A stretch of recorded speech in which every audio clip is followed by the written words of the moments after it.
পরম প্রেমময় শ্রী শ্রী ঠাকুরের শ্রীচরণে কোটি কোটি প্রণাম জানায়। জগৎজননী শ্রী শ্রী বড় মায়ের শ্রীচরণে কোটি কোটি প্রণাম জানায়। পরম পূজ্যপাদ শ্রী শ্রী বর্দার শ্রীচরণে কোটি কোটি প্রণাম জানায়। প্রধান আচার্যদেব বাবাদের শ্রীচরণে কোটি কোটি প্রণাম জানায় এবং সকল সৎসঙ্গী গুরু ভাইদের জয়গুরু জানায়। আমি আমার জীবনে কত রকমভাবে ঠাকুরের দয়া পেয়েছি সেই দয়ার কথা বলছি। আমার গ্রামে বাড়ি ছিল। সঙ্গী সাথীদের সাথে খেলাধুলা করতে করতে হরিণ ধরার নেশা হয়েছিল।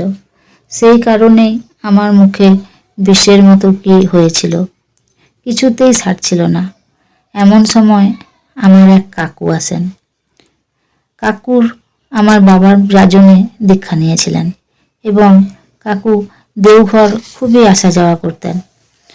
কাকু আমাকে দেখে বললেন, তুই শ্রী শ্রী বর্দাকে একখানা চিঠি লিখ, তিনি এর ঔষধ বলে দেবেন।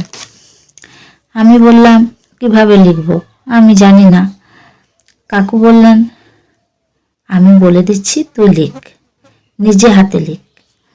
আমি শ্রী শ্রী বর্দাকে চিঠি লিখলাম দেওঘরে। শ্রী শ্রী বর্দা আমাকে সেই চিঠির উত্তর লিখলেন পুরীর মন্দির থেকে এবং সেই চিঠি আসা মাত্রই আমার সমস্যা ভালো হয়ে যায়। এটাই আমার পরম সৌভাগ্য। তিনি এভাবেই সকলকে দয়া করেন।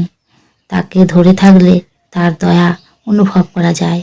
তাই সবাই ঠাকুরকে নিয়ে চলুন, ভালো থাকবেন। বন্দে পুরুষোত্তম।